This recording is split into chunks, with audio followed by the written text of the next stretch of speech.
Chapter depreciation. Depreciation मतलब क्या है?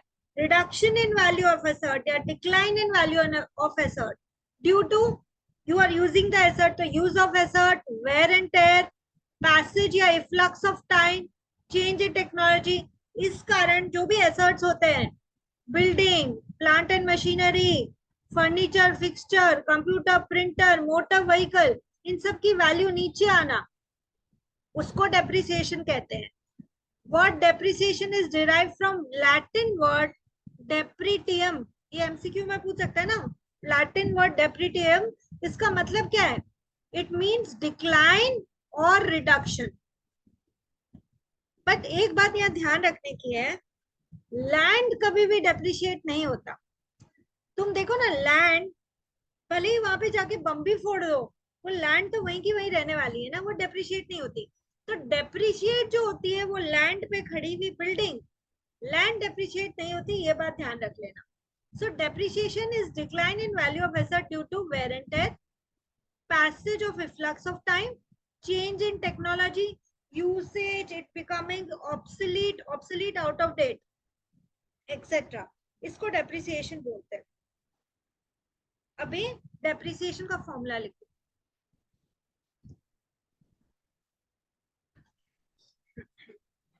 डेप्रिसिएशन इज इक्वल टू, मतलब मैं पर ईयर डेप्रिसिएशन बता रही हूँ. Depreciation per annum is equal to जो भी कॉस्ट है एसेट की, कॉस्ट ऑफ एसेट जितने में खरीदी, माइनस स्क्रैप वैल्यू. मान लो 10 साल कोई लाइफ है एसेट की, उसके बाद भी वो भंगार में बिक जाएगी, तो कुछ तो पैसे देके जाएगी. तो वो जो रद्दी में बिकेगी उसका वैल्यू स्क्रैप वैल्यू होता है. स्क्रैप वैल्यू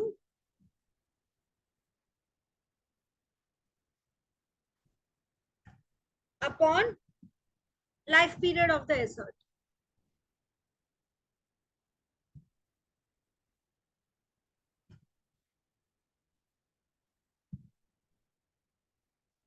इसमें एक बात ध्यान रखना, जो जर्नल चैप्टर में भी मैंने कितनी बार बोला कि यदि कोई एसेट खरीदते हैं, इंस्टॉलेशन तक का सारा एक्सपेंस कॉस्ट ऑफ एसेट में ही ऐड हो जाता है, ना कि अलग से दिखाया जाता है. जैसे इंस्टॉलेशन की वेजेस पे किया हमने, तो वो कॉस्ट ऑफ एसेट में ऐड होगा, ना कि वो अलग से दिखाया जाएगा. ओके. सो इफ एक क्वेश्चन लिखो, question says a machinery cost 44,000 and wages paid for installation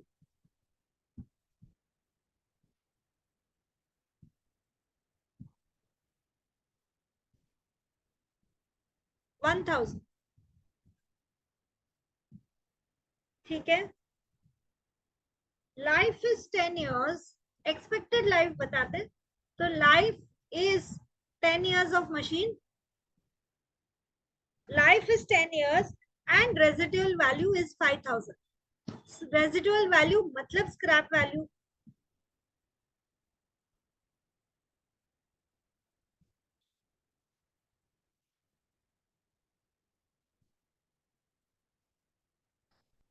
find depreciation charge per year.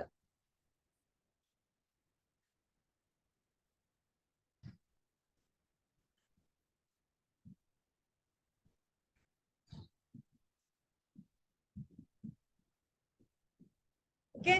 सो मेरा कॉस्ट ऑफ एसेट 44,000 जो सोच रहा है वो रॉन्ग सोच रहा है ना बेटा. 44,000 कैसे हो सकता है कॉस्ट ऑफ एसेट? मैंने बोला कि कॉस्ट में मुझे उसका इंस्टॉलेशन करते वक्त, बिफोर इंस्टॉलेशन जो भी खर्चा हुआ है, before an asset is put to use, जो भी एक्सपेंस हुआ है, भले वेजेस पे करना पड़ा मुझे, इंस्टॉलेशन के एक्सपेंसेस पे करने पड़े, टेक्नीशियन को देना पड़ा कुछ पैसा, इंजीनियर को देना पड़ा, before that the whatever expense is done before the asset is put to use should be capitalized. तो मेरा मशीनरी का कॉस्ट दिख रहा है 44,000 है, बट इंस्टॉलेशन का खर्चा 1,000. तो मेरी मशीन मुझे पड़ी 44 की नहीं 45,000 की है, तो यहाँ पे कॉस्ट ऑफ एसेट हम कितना लिखेंगे 45,000 माइनस स्क्रैप वैल्यू, भंगार में जितना में बिकेगी वो 5,000 में भी बिकेगी आफ्टर 10 years, तो divided by life, life period is 10 years, so which is 40,000 divided by 10. So when a question comes, you have to write the formula and then solve it. Okay. So depreciation per annum कितना हुआ?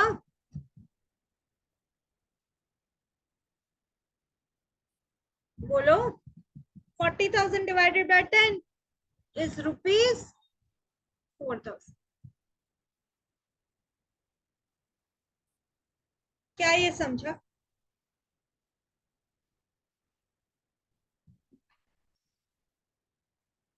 भाई आप तो बड़े अच्छे से सो रहे हो, मैं पूछ रही हूँ क्या ये समझा? यस मैम, हाँ मैं समझा। समझा। ओके. देखो, मैं जो अकाउंट्स में जनरली डेप्रिसिएशन चैप्टर में पूछते हैं वो दो मेथड्स होते हैं. लिखो next very important thing to remember, two methods होते ज्यादा है, हम पढ़ेंगे दो, जो अकाउंट्स में ज्यादातर, मैं सम की नजर से बोल रही हूँ. Two methods of depreciation.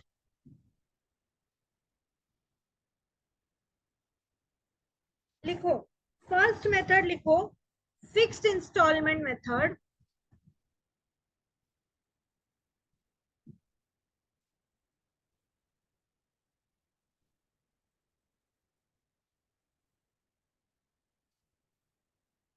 और सेकंड लिखो रिड्यूसिंग बैलेंस मेथड.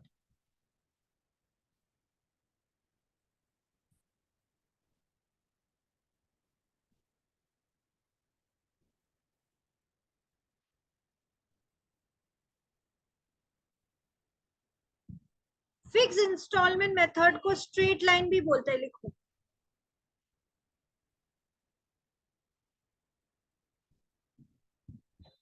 और रिड्यूसिंग बैलेंस मेथड को WDV, written down value method.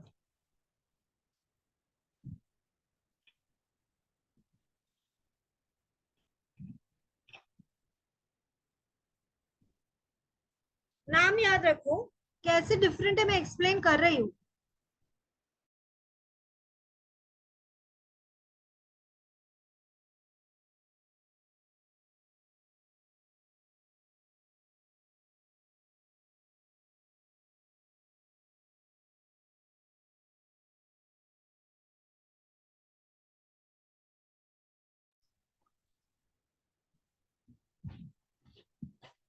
What have you written for the reducing balance method? WDY?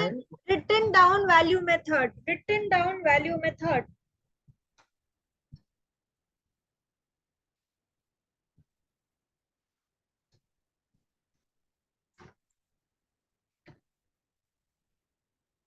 दोनों में डिफरेंस क्या है समझो तो सम इजी लगेगा. ओके.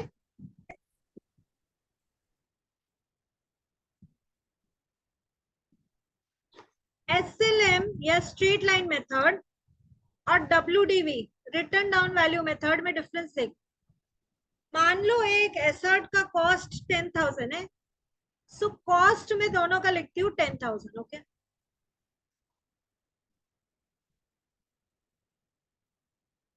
मानो क्वेश्चन में दोनों में दिया है डेप्रिसिएशन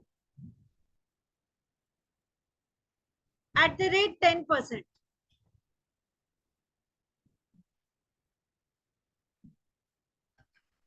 ठीक है. सो डेप्रिसिएशन ईयर 1 का कितना होगा? 10,000 का 10% विच इज 1,000 बराबर है. डेप्रिसिएशन लेस करेंगे 1,000 दोनों में. तो यदि मैं बोलूंगी कि फर्स्ट ईयर था, तो नेक्स्ट ईयर का ओपनिंग, मान लो ये ईयर 1 है, सो ईयर 2 का ओपनिंग में मेरे पास कितने वैल्यू की मशीन बची? 9,000 एंड 9,000. तो फर्स्ट ईयर तो कोई फर्क पड़ने नहीं वाला है, चाहे कोई भी मेथड से डेप्रिसिएशन लगा लो. अब आओ नेक्स्ट ईयर. ईयर 2 का डेप्रिसिएशन। स्ट्रेट लाइन मेथड क्या बोलता है, हर साल सेम डेप्रिसिएशन लगेगा। एक बार 1000 लग गया, ठीक है, नेक्स्ट ईयर भी 1000, नेक्स्ट ईयर भी 1000, एवरी ईयर सेम, इसीलिए उसका नाम ही स्ट्रेट लाइन है। तो वापस से 1000 लेस कर दो और यहाँ पर कितना आ जाएगा 8000। तो ईयर 3 का मेरा ओपनिंग 8000 हो जाएगा। जबकि रिटन डाउन वैल्यू क्या बोलता है पता है, ये जो कॉस्ट है इसमें से जो डेप्रिसिएशन लेस किया, जो अमाउंट बचता है ना, उसको बुक वैल्यू बोलते हैं। तो रिटन डाउन वैल्यू मेथड बोलता है कॉस्ट पे डेप्रिसिएशन मत लगाओ, मत लगाओ, मत लगाओ।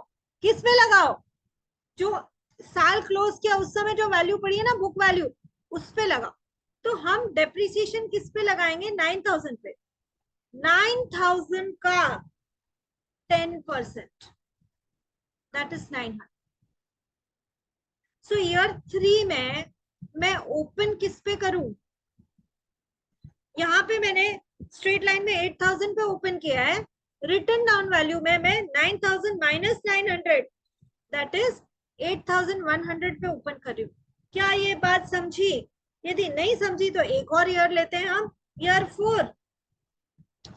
चलो डेप्रिसिएशन लेस करो इस साल का, ठीक है। सो अभी देखो 8000 मेरा स्ट्रेट लाइन मेथड में हर साल का फिक्स हो गया ना, मुझे तो 1000 हर साल डेप्रिसिएशन लेस करना है, नाम ही स्ट्रेट लाइन है, 1000 लेस कर दो। सो ईयर 4 मेरा ओपन कितना करेगा, 8000 माइनस 1000, 7000, ऐसे करके एक दिन वो एसेट जीरो वैल्यू का हो जाएगा। बट जब रिटन डाउन वैल्यू मेथड है या रिड्यूसिंग बैलेंस मेथड है, तब 8100 यदि मैं ओपन कर रही हूँ, मेरा डेप्रिसिएशन तो 8100 का 10% है ना, तो वो कितना है 810। तो कितना बचेगा मेरे पास ईयर 4 के ओपन में, 8100 माइनस 810, 7290।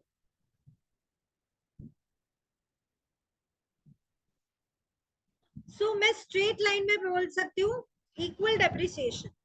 इसमें देखो रिटन डाउन वैल्यू में क्या मैं ये बोल सकती हूँ, स्टार्टिंग के इयर्स में there is more depreciation in the beginning years. You can see also, see पहले 1000 था डेप्रिसिएशन, फिर कम होके 900 हुआ, और कम होके 810 हुआ। सो यदि मैं स्ट्रेट लाइन बोलती हूँ हर साल सेम डेप्रिसिएशन है, ठीक है, बट रिटर्न डाउन वैल्यू बोलती हूँ तो बिगनिंग के इयर्स में ज्यादा डेप्रिसिएशन होता है, और जैसे जैसे ईयर पास होते जाते हैं एंड के इयर्स में कम डेप्रिसिएशन होता है। क्या ये कॉन्सेप्ट आपको समझा?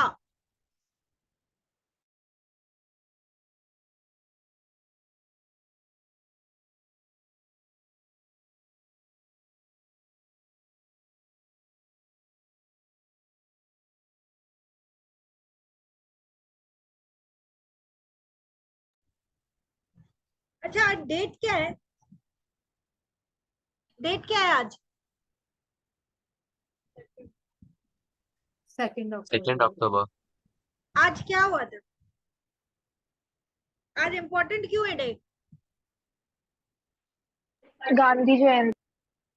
ओके, गांधी जी का जन्म हुआ था, उनका जन्म कहाँ पे हुआ था? गांधी जी कहाँ बॉर्न हुए थे? छुट्टी तो सबको चाहिए, ये नहीं पता कहाँ बॉर्न हुए थे। हाँ, कहाँ बॉर्न हुए थे बोलो? इंडिया। ओ भाई इंडिया, इतना डीप आंसर, मुझे तो पता नहीं था। इंडिया में कहाँ? Porbandar, a small town in the west. किसी ने सही आंसर बोला, जस्ट अभी किसी ने बोला। गूगल किया क्या तुमने? हाँ। कहाँ बॉर्न हुए थे? प्रबंधन। पोरबंदर में बॉर्न हुए थे। प्रबंधन। yesterday I was teaching my daughter कि गांधी जी कहाँ बॉर्न हुए थे. even she did not know. so then I had to tell her, कम से कम इतना तो याद रख ले, गांधी जी के 3 बंदर पोरबंदर, ऐसे करके याद कर ले. गांधी जी के 3 बंदर पोरबंदर, ऐसे करके याद कर लो. बट छुट्टी सबको चाहिए, बट कहाँ बॉर्न हुए थे ये नहीं याद.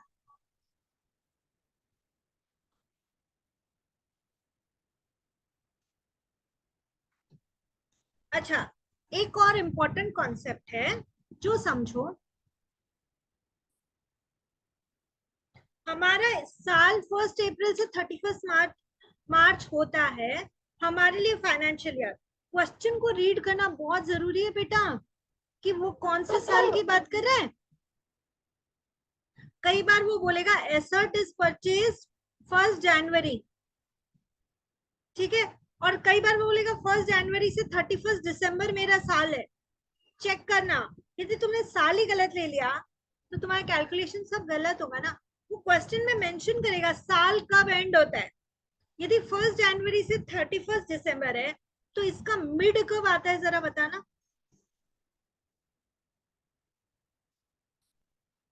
छह महीने इधर करो और 6 महीने इधर करो.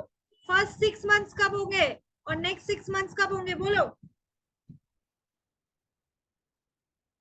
अरे जून में ना. हाँ, तो 30 जून इसका मिड है, ठीक है. कई बार वो क्वेश्चन में ऐसे देगा 30 जून को एसेट खरीदा है तुमने और तुम्हारा साल है फॉर एग्जांपल 1 जनवरी 22 तो 31 दिसंबर 22. यदि वो ऐसे बोल रहा है और 30 जून को एसेट खरीदा है, कॉमन सेंस तो लगाना कि फर्स्ट 6 महीने तो तुम्हारे पास एसेट ही नहीं था. जब एसेट ही नहीं था तो उसमें डेप्रिसिएशन क्या लगाओगे. यदि क्वेश्चन बोलता है, ध्यान दो फिर नहीं तो प्रैक्टिकल में रॉन्ग करोगे. 1 लाख का एसेट है,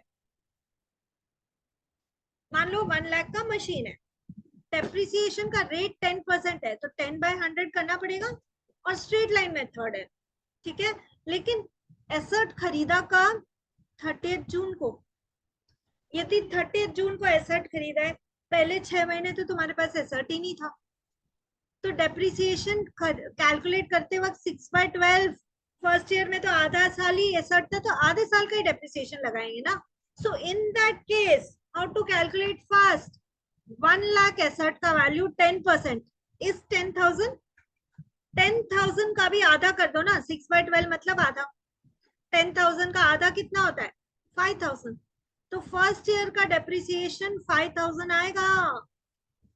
तो अभी अभी तुमको बताया, यदि साल 1 जनवरी से 31 दिसंबर होता है और 30 जून या 1 जुलाई कुछ भी मेंशन कर रहा है क्वेश्चन, ये डेट है एसेट खरीदने का, 6 महीने का डेप्रिसिएशन लगाना, पूरे साल का नहीं. यदि रेट 10% दिया तो उसका भी आधा, 20% दिया तो उसका आधा, 15% दिया तो उसका आधा.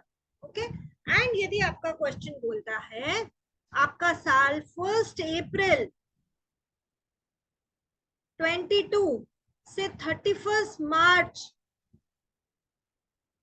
23 है, इसका मिड क्या होगा. इसका मिड बोलो.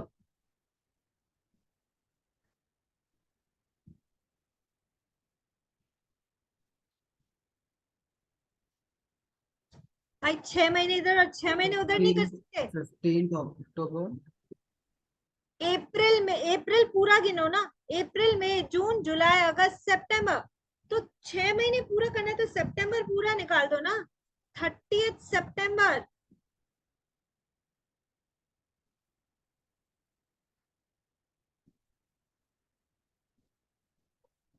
तो 30 सितंबर को यदि एसेट खरीदा है तो भी तो 6 महीने का ही डेप्रिसिएशन लगेगा.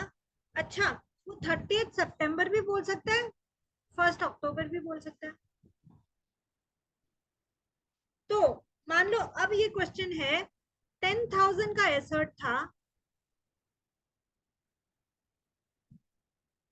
और उसका वैल्यू क्या था.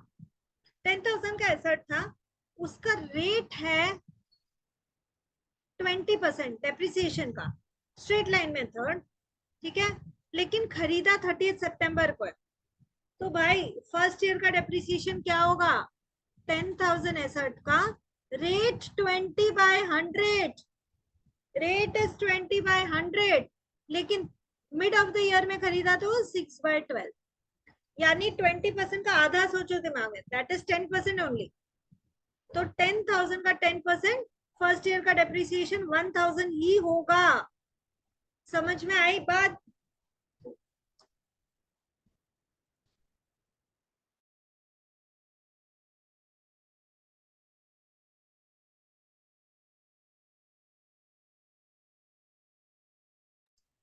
अब यदि क्वेश्चन, इसी को ट्विस्ट कर देती हूँ, यदि क्वेश्चन बोलता है आपका साल है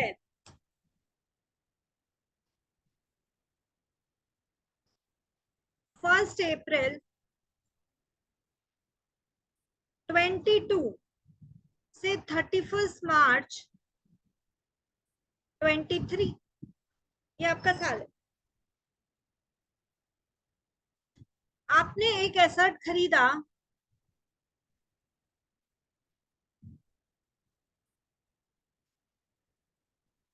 30 जून को 22। अब मुझे बताओ, यदि मैं नंबर लाइन पे 12 इयर्स बोलती हूँ, जब तक एसेट मेरे पास रहेगी तब तक ही तो डेप्रिसिएशन लगाऊंगी, ठीक है। यदि मेरा एसेट ही 30 जून 22 को आया है, तो इस साल वो मेरे पास कितने महीने रहा?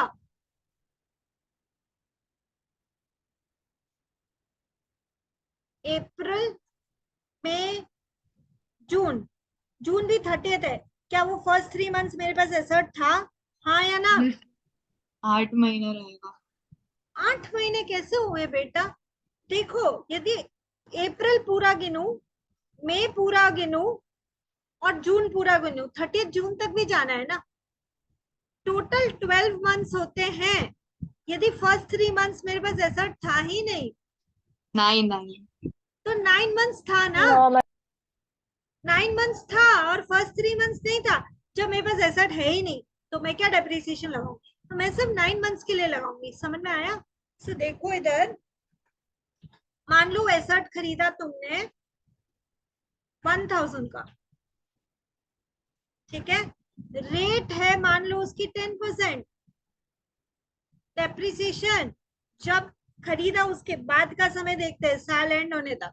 तो देखो 30 जून है, जून भी नहीं गिनना है। अप्रैल में जून 3 महीने निकल गए, वो नहीं गिनना है। तो गिनना क्या है?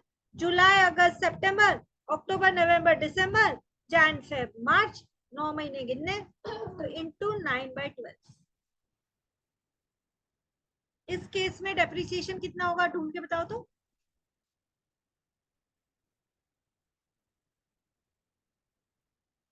1,000 इंटू 10 डिवाइडेड बाय 100 इज 100।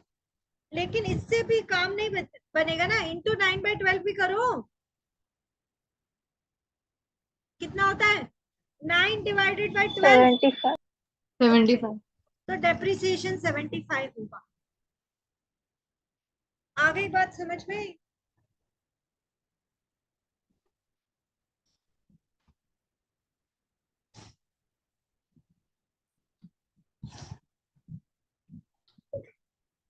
इसकी जर्नल एंट्री सिखा रही।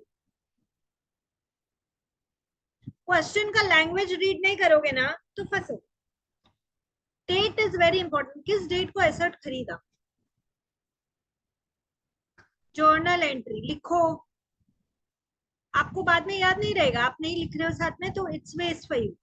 जर्नल एंट्री, सबसे पहले कोई भी एसेट खरीदा, इंक्लूडिंग इंस्टॉलेशन चार्जेस, सब before it is put to use सब ऐड कर देना। एंट्री क्या होगी? एसेट अकाउंट डेबिट,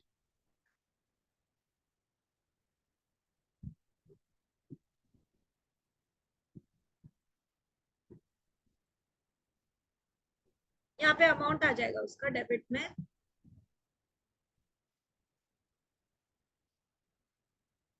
टू, या तो पैसे देके खरीदा हुआ या उधार में खरीदा होगा।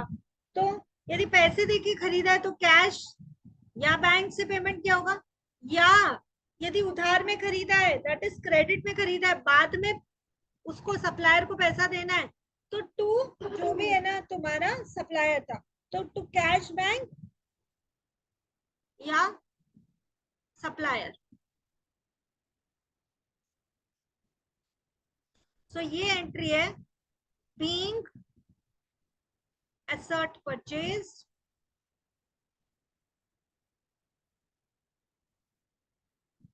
फॉर, या तो कैश हो जाएगा या पेड थ्रू चेक हो जाएगा, या फिर from so and so party, यदि तुमने उधार में खरीदा है तो पार्टी का नाम लिख देना। अच्छा, अब एक बात, अब very important entry, depreciation asset के वैल्यू को कम करती है, कम करती है, कम करती है, नीचे लेके आती है। दूसरी बात, सिखाया तुमको डेप्रिसिएशन एक्सपेंस है, एक्सपेंस को डेबिट करते हैं, और जब एसेट बिजनेस में आता है, एसेट बिजनेस में आता है तो उसको डेबिट करते हैं, जब बिकता है तो वो क्रेडिट होता है, या उसकी वैल्यू कम होती है तो भी क्रेडिट होता है। तो एंट्री क्या होगा?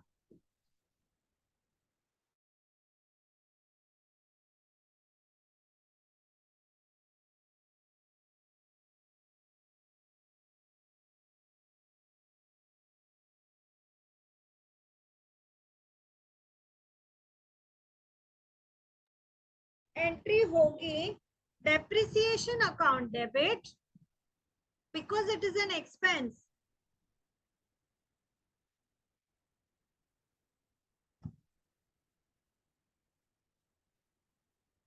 टू एसेट, जो भी एसेट है, मशीनरी वगैरह जो भी है। सो इसमें आप क्या नरेशन लिख दोगे? Being depreciation charge on asset,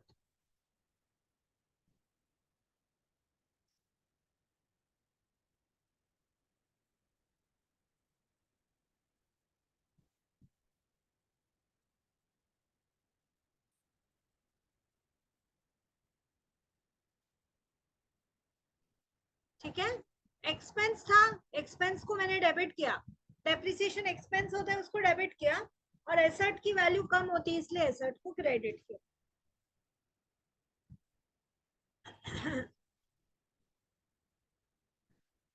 अब मान लो 3-4 साल निकल गए, जिस भी साल तुम मशीन बेच रहे होगे उस साल तुम क्या एंट्री करोगे? When the machine is sold, machine बेची तो पैसा आएगा, ठीक है? मशीन बेचने पे पैसा आता है, एंट्री क्या करोगे? कैश या bank account debit to machinery when machine is sold.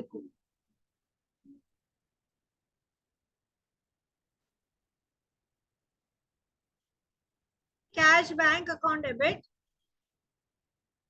To asset, क्या है? Being asset sold.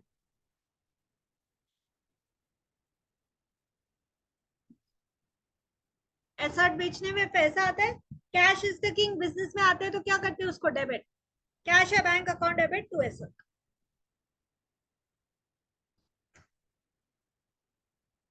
अब देखो दो ही चीज हो सकती है एसेट बेचने पे, या तो तुमको प्रॉफिट होगा या तो तुमको लॉस होगा। सो क्या तुमने रूल पढ़ा है? Debit all expenses and losses, credit all income and gains, ठीक है? सो मान लो तुमको लॉस हुआ बेचने पे एसेट, दो केस हो सकते हैं, case 1, case 2, loss on sale of asset, और केस 2 हो सकता है profit on sale of asset.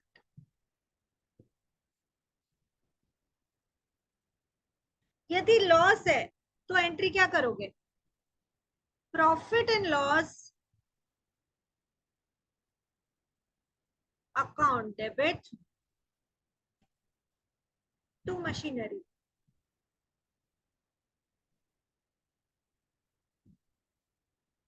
क्योंकि लॉस को हमेशा डेबिट ही करेंगे ना।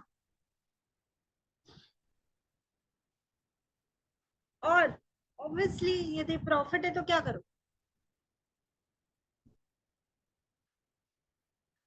देखो जो भी है प्रॉफिट उसको ट्रांसफर कहाँ करोगे, प्रॉफिट एंड लॉस। तो प्रॉफिट एंड लॉस कहाँ जाएगा, क्रेडिट में जाएगा। ओके सो इसको मैं ओपन एंडेड छोड़ती हूँ। लॉस का भी आप ध्यान रखो।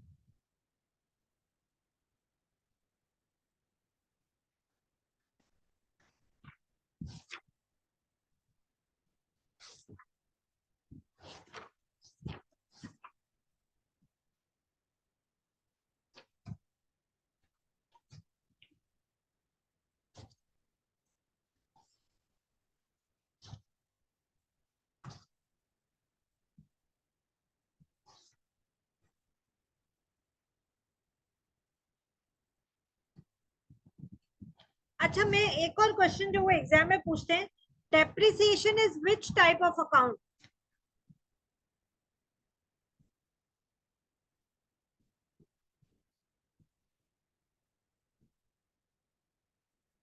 एक बार बताओ, ये पर्सनल है, रियल है कि नॉमिनल है, और क्यों नॉमिनल, नॉमिनल क्यों है। क्योंकि वो एक्सपेंस है। एकदम सही है, क्योंकि वो एक्सपेंस है इसलिए नॉमिनल अकाउंट है।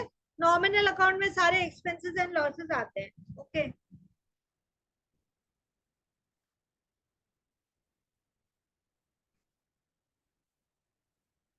एक और क्वेश्चन वो पूछते हैं, depreciation is necessary, depreciation is necessary to make provision for dash of old asset. Why is depreciation necessary? To make provision for replacement of old asset. यदि हम आज डेप्रिसिएशन नहीं लगाएंगे, वो खर्चा नहीं लिखेंगे, तो हमारे प्रॉफिट ओवरस्टेट हो जाएंगे। और मुझे जब 10 साल बाद मुझे पैसा चाहिएगा वो एसेट नया खरीदने के लिए, मैं कहां से लेके आऊं। तो depreciation is necessary to make provision of replacement of asset. जो कॉस्ट कॉन्सेप्ट होता है ना, जितने में हमने जिस कॉस्ट में हमने एसेट खरीदा उसको हम हिस्टोरिकल कॉस्ट बोलते हैं, वो भी लिखो।